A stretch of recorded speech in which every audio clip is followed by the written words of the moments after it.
Kajian Hadis Arba'in An-Nawawi hadis ke-2343 bersama Ustadz Abu Jarir Hafidhallahu Ta'ala. Walhamdulillahi tamla'ul mizan. Dan alhamdulillah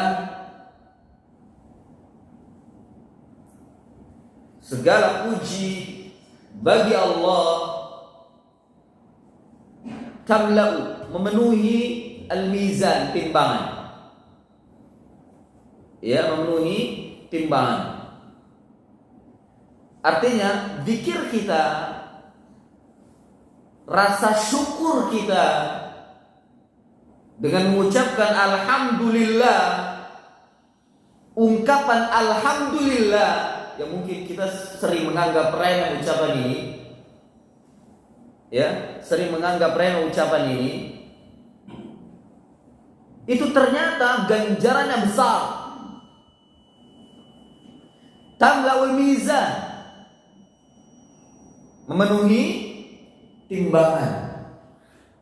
Timbangan apa yang dimaksud? Al-mizanu yaumul qiyamah, timbangan yang ada di hari kiamat. Ya, secara tersirat hadis ini mengajarkan kepada kita untuk beriman terhadap yaumil akhir fi al-mizan. Beriman terhadap hari akhir, iman yang keberapa? Yang kelima. Ya, rukun iman yang kelima. Beriman terhadap hari akhir yang termasuk di dalamnya adalah yaumul hisab alladzi fihi al-mizan.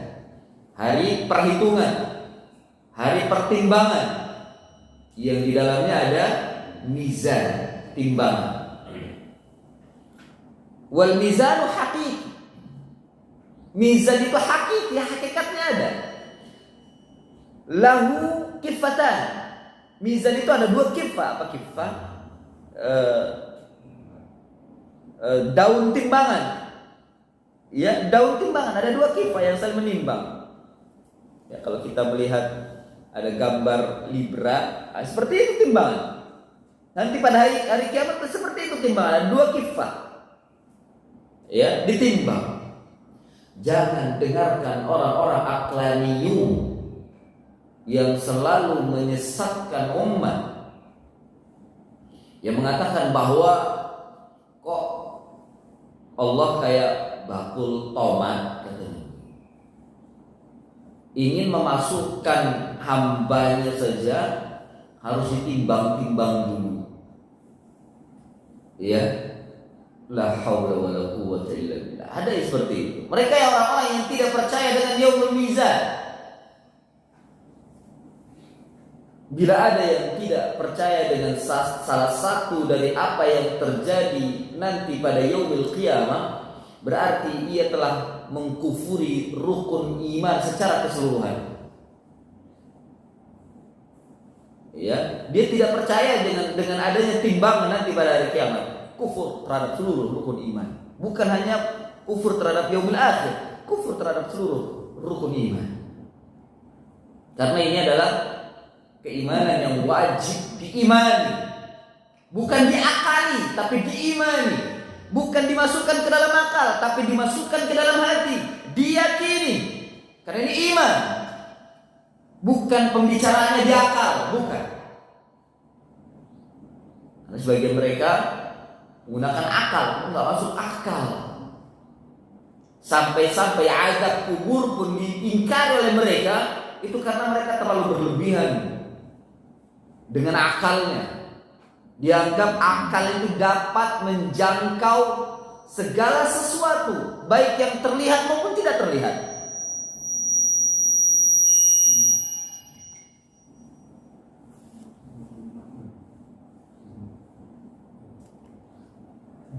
Ya.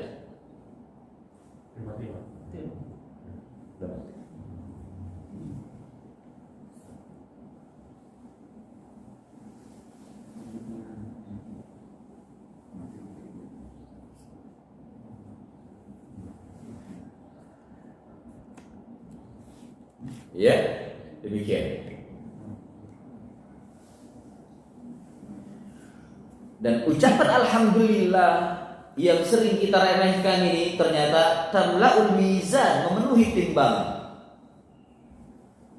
Jadi di sana ada zikir bukan hanya la ilaha illallah, dan la ilaha illallah ini yang paling besar yang memberatkan timbangan. Di sana ada zikir-zikir yang lain yang bisa memenuhi timbangan. Seperti nanti berikutnya adalah wa subhanallahi walhamdulillah. Ya, ini zikir. Kalau alhamdulillah tadi ungkapan rasa syukur kepada Allah Subhanahu wa taala. Dan ini akan ditimbang nanti pada hari kiamat.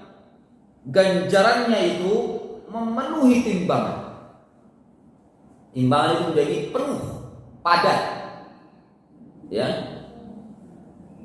Dan berzikir dengan subhanallah walhamdulillah tamla'ani atau tamla'un ma bainas samawati wal ardh. Luar biasa. Itu memenuhi, ganjarannya memenuhi langit dan bumi. Dan langit ini bukan hanya langit pertama saja, sampai 7 langit. Ucapan subhanallah walhamdulillah.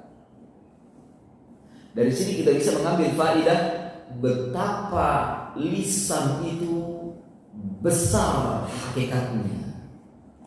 Baik ganjarannya ketika ia melakukan amal saleh, dan juga dosanya ketika lisan ini melakukan dosa dan maksiat. Sahih?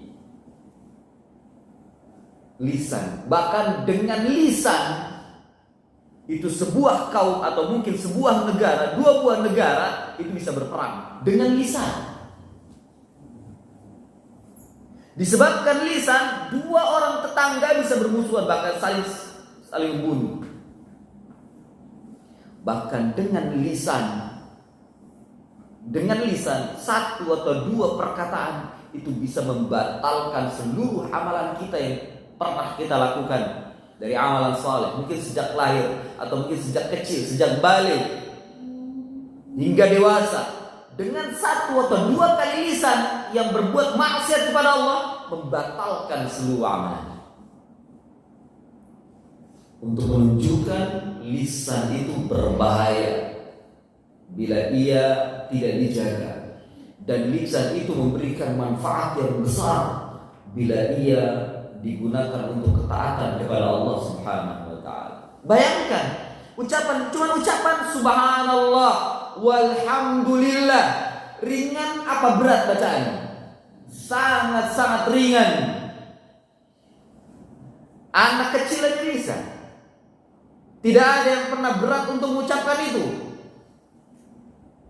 Tapi ganjarannya meliputi langit dan bumi. Ya, meliputi langit dan bumi. Tamla'ani ma bainas samawati wal ardh. Sayangnya banyak manusia yang tidak mengetahuinya, dan lisannya tidak pernah berzikir kepada Allah Azza wa Jalla. Sayang. Ya, yang kita hanya dengar ucapan itu hanya di lisan ulama. Itu pun ulama yang kalau yang rajin, yang selalu mengatakan subhanallah, alhamdulillah, wa la ilaha illallah, wallahu akbar. Sedikit. Orang-orang awam atau kaum muslimin yang taat pun terkadang, yang rajin datang ke masjid, tidak sering mengucapkan itu. Jarang mengucapkan itu. Yang mereka ucapkan hanya lafaz-lafaz salat yang ada di dalam salat atau yang ada di dalam masjid.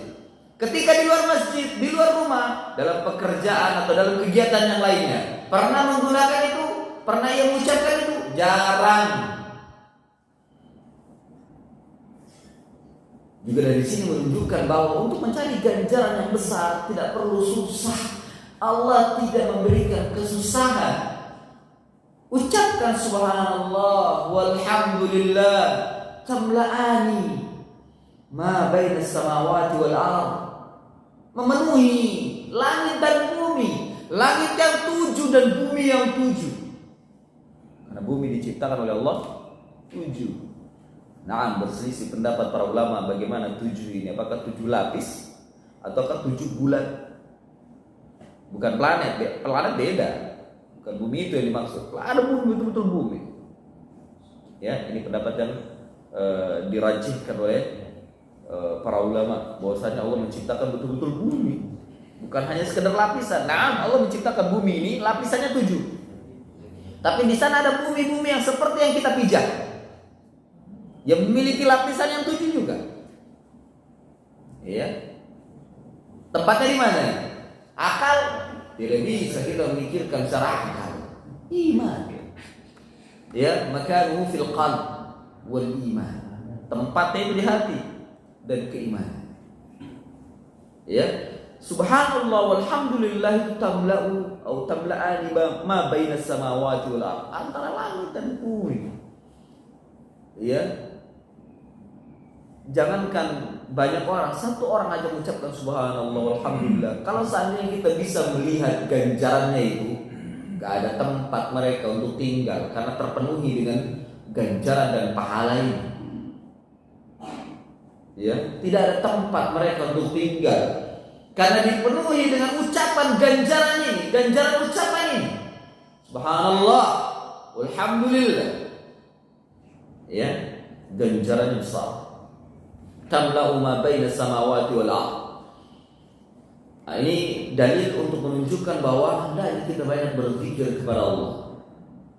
Zikir subhanallah dan zikir alhamdulillah. Jadi kenapa Nabi bisa alhamdulillah tamla'ul mizan, kemudian subhanallah alhamdulillah, kenapa tidak disatukan?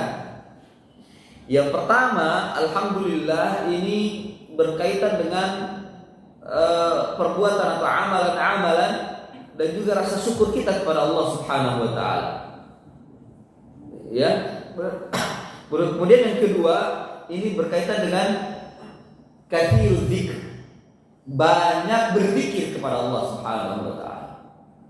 Seperti kalau kita melakukan sebuah kegiatan dan kegiatan yang bermanfaat bukan hanya pada diri kita, ada orang lain.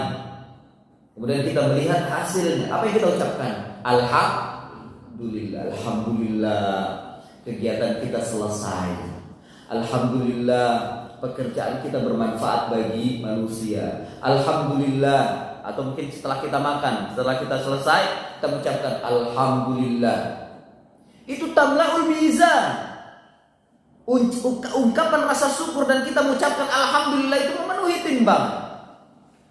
Kemudian setelah itu lisan kita senantiasa berzikir pada Allah Subhanahu wa taala, dan seutama-utama zikir adalah subhanallah walhamdulillah. Itu kalau kita melihat ganjarannya, kita tidak akan bisa memiliki tempat karena begitu meliputi dan memenuhi langit dan bumi. Gitu. Ya. Subhanallah alhamdulillah tamla'u samawati wal ardh. Kemudian selanjutnya Nabi sallallahu alaihi wasallam memberikan pelajaran kepada kita beberapa amalan. Ya, wassalatu nurun. Ini keutamaan salat. Dan salat itu adalah cahaya. Ya, dan cahaya betul-betul cahaya. Memberikan cahaya kepada manusia yang mengerjakannya. Yang mungkin kita sering mengistilahkannya dengan aura. Sahih? Aura. Pernah dengar? Aura itu cahaya yang ada pada manusia. Jadi manusia itu pada hakikatnya memiliki cahaya, aura. Ada sahih. Hanya saja kita tidak melihat. Atau ada orang-orang yang diberikan kelebihan untuk bisa melihat aura, cahaya di sekitar tubuh kita. Untuk memperbesarnya banyak salat. Wassalatu nurun. Itu pertama. Yang kedua, cahaya hati. Ya, karena cahaya hati akan terpancar di wajah. Ya, salat ini yang memiliki cahaya terpancar di wajah. Cahaya. Selain di sana ada makna hakikat yang lain, yaitu nur al-hidayah. Cahaya hidayah. Wassalatu nurun. Dan salat ini cahayanya akan terlihat nanti pada hari kiamat. Yang mana orang-orang munafiqun iri dengan kaum mukminin yang memiliki cahaya berkat dari ibadah salat yang ia kerjakan. Dalam surat apa itu? Dalam surat Al-Hadid. Allah Subhanahu wa taala berfirman, "Yauma taral mu'minina wal mu'minati yas'a nuruhum baina aydihim wa bi aymanihim." Nanti pada hari, yakni hari kiamat, hari akhirat, taral mu'minina wal mu'minat, terlihat orang-orang yang beriman dari laki-laki dan perempuan, yas'a nuruhum, memancar, meluas cahaya mereka. Dan cahaya ini yang akan dilihat oleh Nabi sallallahu alaihi wasallam nanti pada hari kiamat, cahaya-cahaya mukmin, utamanya ghurran muhajjalin, cahaya-cahaya yang terpancar dari tubuhnya berkat dari wudunya dan salatnya. Yas'a nuruhum baina aydihim, di hadapan mereka, di depan mereka, wa bi aymanihim, dan di kanan kiri mereka, samping-samping mereka terlihat cahayanya. Ya, ini selanjutnya itu ayat dari ini adalah orang-orang munafikun ingin bersama dengan mereka, kami ini mukminin, padahal tidak. Dan mereka ingin memanfaatkan cahaya kaum mukminin. Sementara orang-orang munafikun itu tidak memiliki cahaya, cahayanya padam. Salat mereka di dunia yang mereka lakukan tidak memberikan efek cahaya nanti pada hari kiamat. Dan memang di dunia saja efeknya tidak ada. Salatnya orang-orang munafik. Ya. Salatnya orang-orang munafik. Apakah munafik sekarang masih ada? Ada, banyak. Mereka salat, tapi mereka munafikun yang selalu menebarkan keresahan di kalangan kaum muslimin, utamanya dalam akidah dan ibadah, membuat kesesatan di kalangan kaum muslimin. Salatnya para ahli bid'ah itu tidak memberikan cahaya. Apalagi salat kita penuh dengan kebid'ahan. Hilang cahaya kita, hilang cahaya salat itu. Hanya hati-hati salat harus mengikuti contoh Nabi agar kita mendapatkan cahaya salat itu. Salat yang tidak mengikuti contoh Nabi dalam salatnya tidak akan mendapatkan cahaya dari Allah.